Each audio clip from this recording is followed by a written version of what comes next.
And welcome on into another episode of Getting Well with Terry and Friends. I'm Terry. That's Dave. We are ready to break down some baseball for tonight. Obviously, today a huge afternoon slate of games. So not really a whole lot to pick from for tonight's slate. But I picked 4 here of the 6, and then last pitch we'll give our thoughts on the other 2. But we'll start right with the Cardinals and Cubs. You can find the Cubs anywhere from plus 145 to plus 166. St. Louis is around minus 170 to minus 200.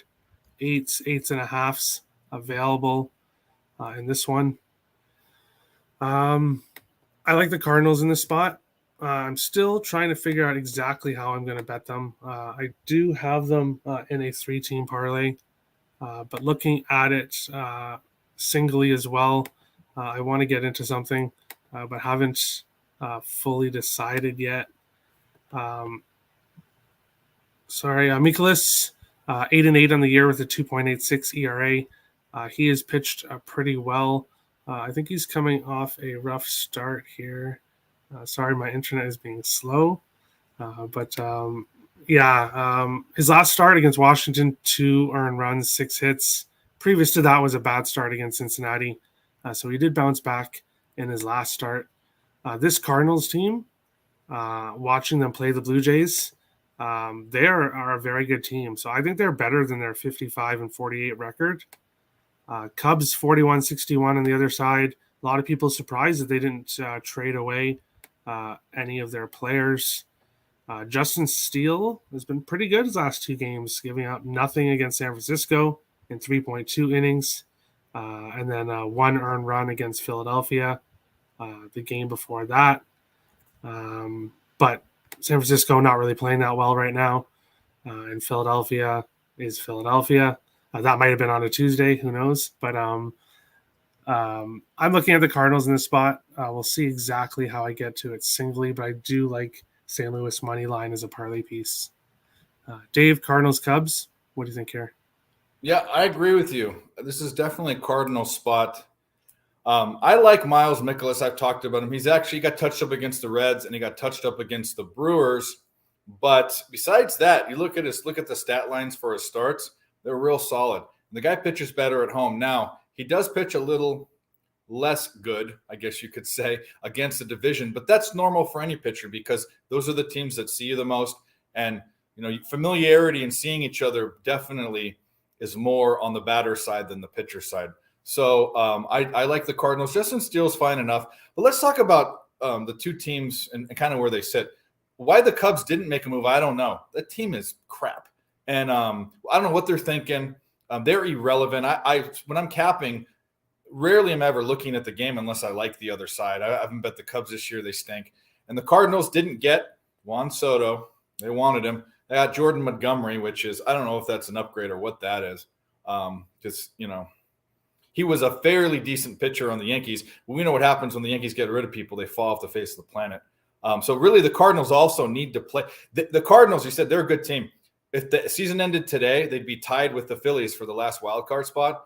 And I don't know what the tiebreakers are with the new setup for the playoffs, but they need to win these games against shitty teams. So I'm on the Cardinals. I found a way to bet it. It was the first 5 run line was minus 110 last night. So that's something I'm betting. Betting on Mikolas. All right. One other thing, by the way, I forgot to say. Since the All-Star break, Cardinals, team batting average, OPS, and WRC plus, number 1 in baseball. So they're going to tear them up. Interesting. Yeah, I'm looking at them full game just because Steele has been kind of good lately. And I'm worried for like a close tie game early on. Well, the Cubs bullpen's been really good since the All-Star break, and the Cardinals bullpen's been really bad. So that's another reason why I went first 5. All right. We'll move on to the second game. This is probably my favorite game of the night. I can't believe I'm saying that. But we have the Oakland Athletics and the Los Angeles Angels in this one. You can find Oakland anywhere from plus 200 to plus 188.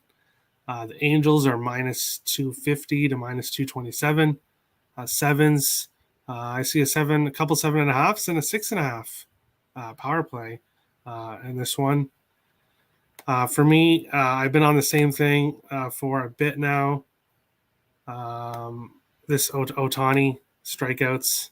I took 8.5 and 9.5, so I got 8.5 at minus 125, and I took 9.5 at plus 140. He has hit double-digit strikeouts, I believe, in 6 straight games now. I will get that up here. But I also believe that he broke a Angels record when it came to consecutive games. He's 6 straight games where he's got at least 10. 5 of the games he got 11 or more. So if anybody really wanted to get crazy, you could put minus over 10.5 strikeouts as well. But I just like the 8.5 at minus 125, 9.5 at plus 140. As a side in this game, no opinion. As a total, no opinion. I just gonna back Ohtani to get some strikeouts here. Dave, Athletics, Angels. What do you think of this one? So everyone finds a way to bet Ohtani. I've been on a strikeout prop a couple times. I don't know why I didn't like it this time. I don't have it written down. But interesting about the A's.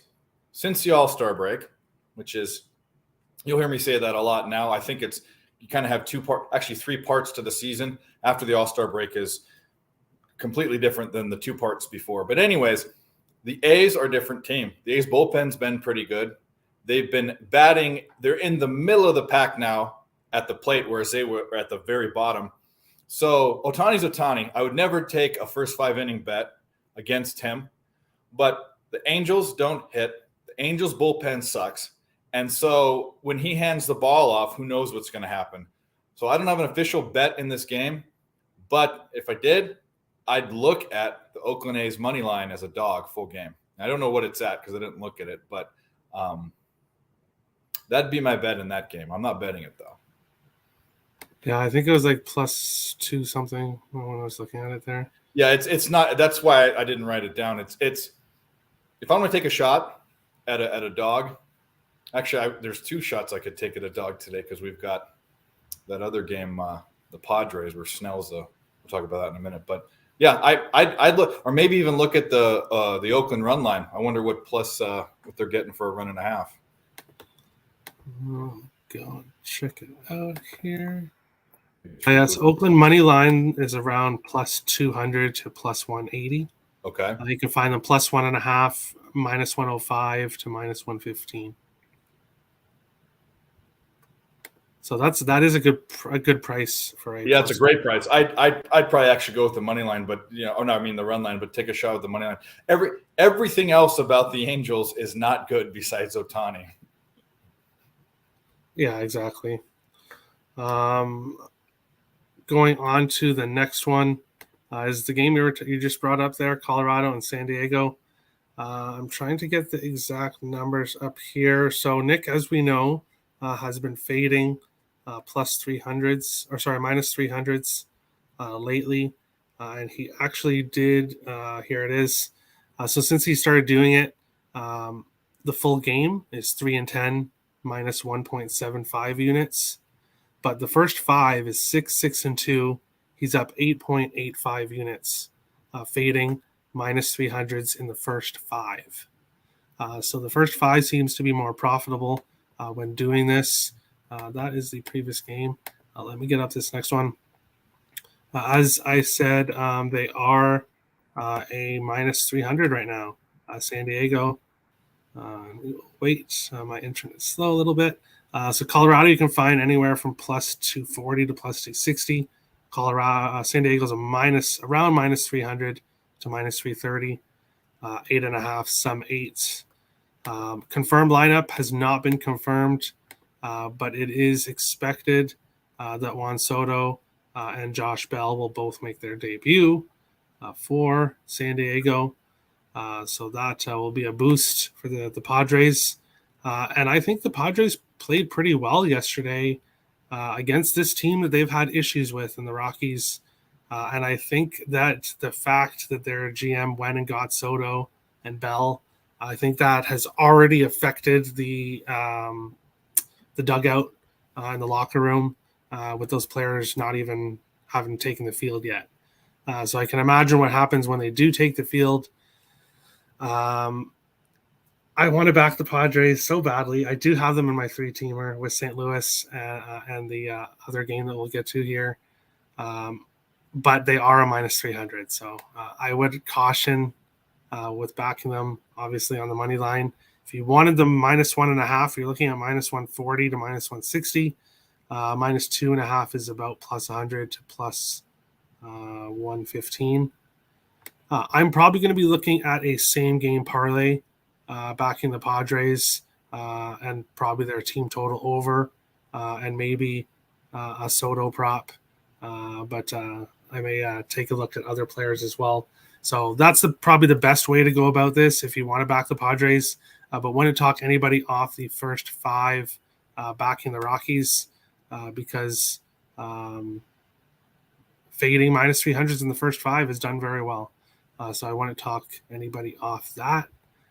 Dave, Ryan says, what are the 3 parts of the baseball season?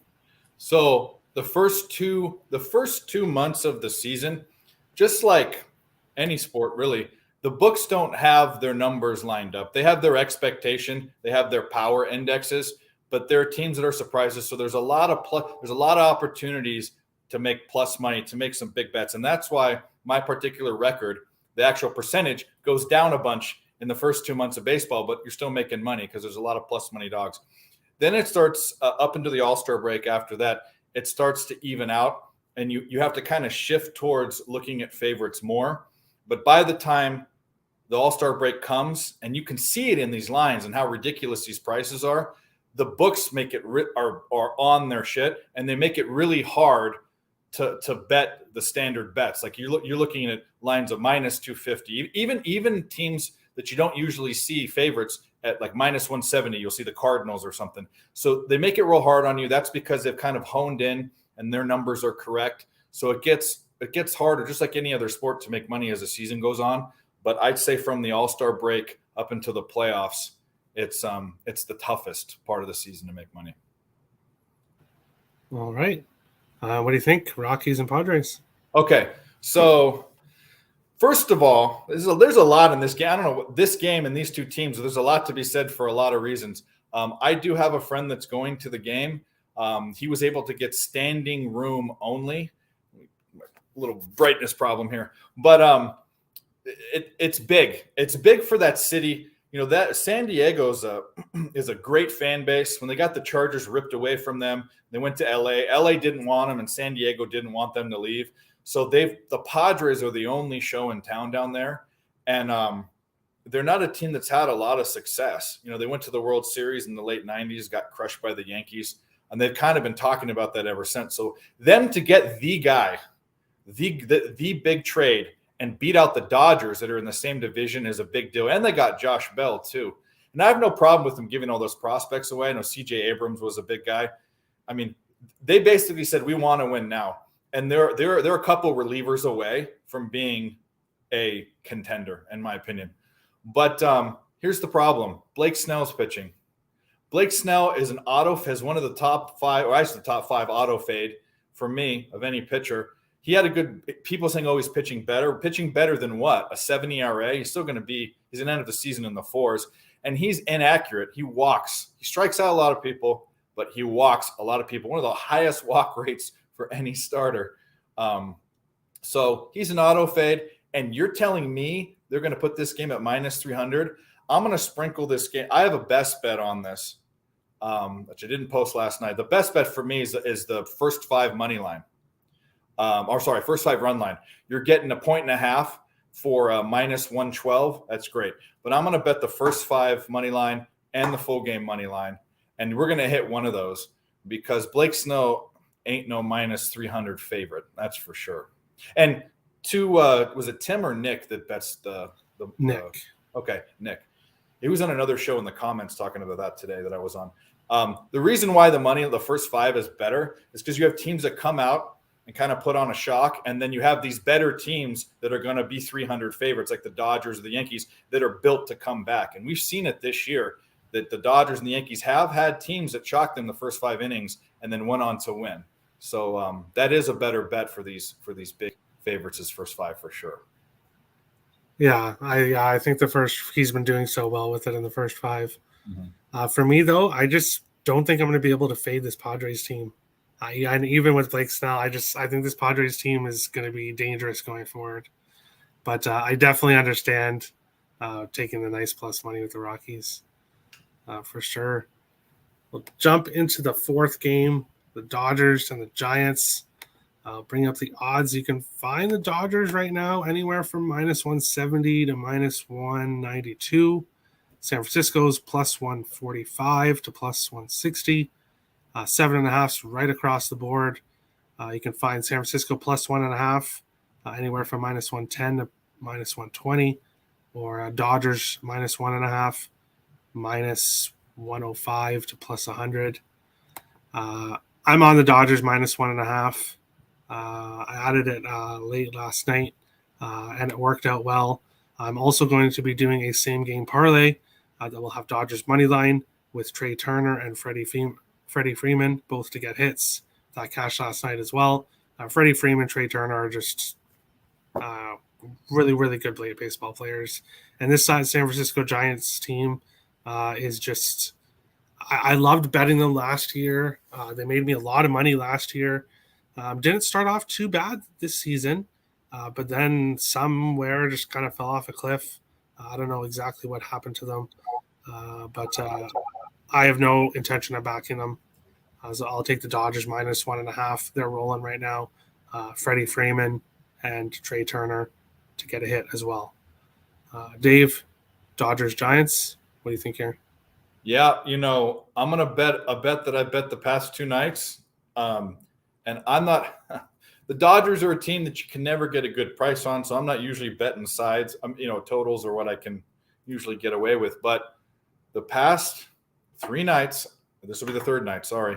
I'm taking the Dodgers' first 5 run line at a good price. I forget what I got it at, +100, -110. It was a good price. Usually we're talking about minus for first half run lines like -150, -160 with the Dodgers. And then the full game's, up around -200. But I'm taking it. It hit last night, and this is a better left-handed pitcher. Urias is a better pitcher than Tyler Anderson, in my opinion. And the Dodgers, too, there's, Vince Scully passed away, RIP, yesterday.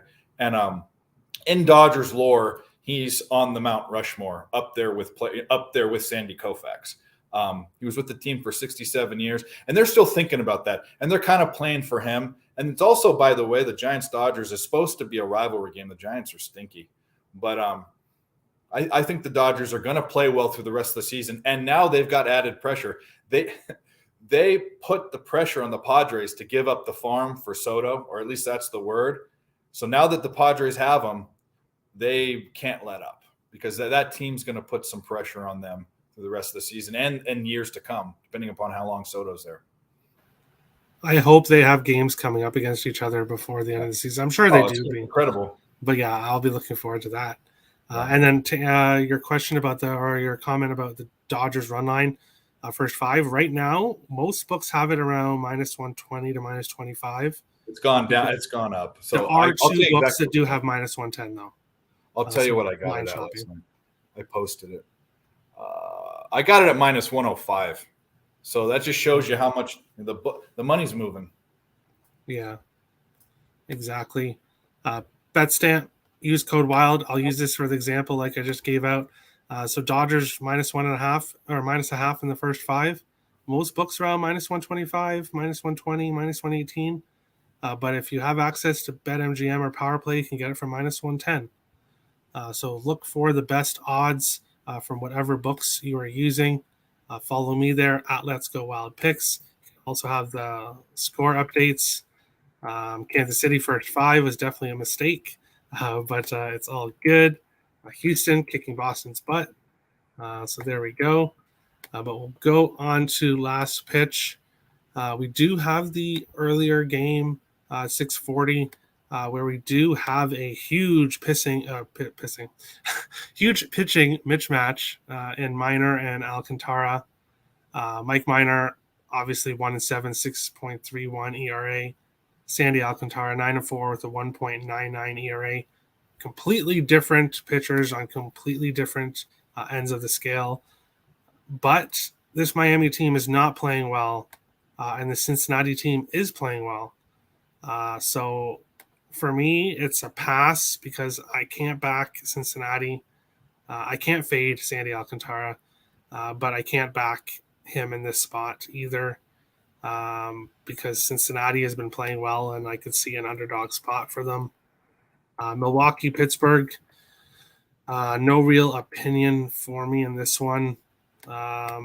Brewers let me down yesterday, and I don't really want to back Peralta on his first game back because he did look really bad in the last game against Washington before he got injured, and I don't have any interest in backing him here. So that game is a pass. And then my three game parlay, as I said earlier, St. Louis money line, San Diego money line, and the Dodgers money line for plus 236. I have a half unit on that. So that's my 3-teamer. And that's it for me on this short slate. Dave, last pitch. So the other 2 games, do you have anything to say about those? Well, things to say about them. I don't have bets. The Reds-Marlins game looks strange to me in a lot of ways. I usually find a way to bet Sandy. I can't. Plus, the Reds have been doing funny things, and the Marlins still aren't scoring runs. So who knows? That's not great. And then the Brewers, get on the Brewers train with me, Terry. I'm not betting them the rest of the season. They and for so many people, I mean, they've just been a disappointment. Actually, what's funny is when you look at the Brewers and where their odds have been, they're one of the teams, they're around minus 120, minus 130, kind of a lot when they're a favorite. If you're taking those odds, you're losing on the math. I was watching something the other day, and if you bet the Brewers money line every single time this season, you're losing money. And they're a winning team. Their record's around 60% or 57, something in the 50s, right? And they're contending for a playoff spot. But if you bet them every game, you're losing money. So no Brewers the rest of the season. Yeah, I was called a little bit crazy for saying that I think Cardinals can win the division.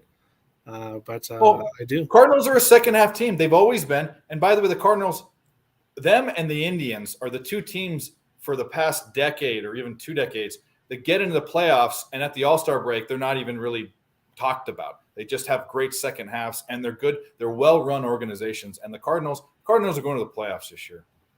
Yeah, I think so. And then, so that is the other 2 games. Small slate today. We will go on to the best bet segment, and we'll start with Dog of the Day, which I don't have anything for. No dog for me. Nick is going with the Cincinnati Reds, and Tim is going with the Minnesota Lynx in the WNBA. Dave, is there a dog that you like today? I'm betting a dog, but I'm not putting it on this list. It'd be the Padres, but I'm not. I'm betting that first 5. So. Hey, no worries. Over or under? Again, totally optional, and I am passing. I don't have a total that I like on this small slate, so I'm not going to give anything out. Tim is going to the WNBA, giving Indiana and Atlanta over 158. And Ryan is going Cincinnati, Miami under 7. Is there a total that you like today, Dave? No, I'm with you. All right. No totals today. Best parlay piece for me, St. Louis Cardinals on the money line. You could also go Dodgers money line. I won't give out minus 300 San Diego, but looking for parlay piece, I do like the Cardinals money line. Nick is taking Colorado plus 3.5 as his parlay piece against the Padres. Tim is going New York Liberty money line, and Ryan is going with Miami Marlins money line. Dave, parlay piece, what do you think here?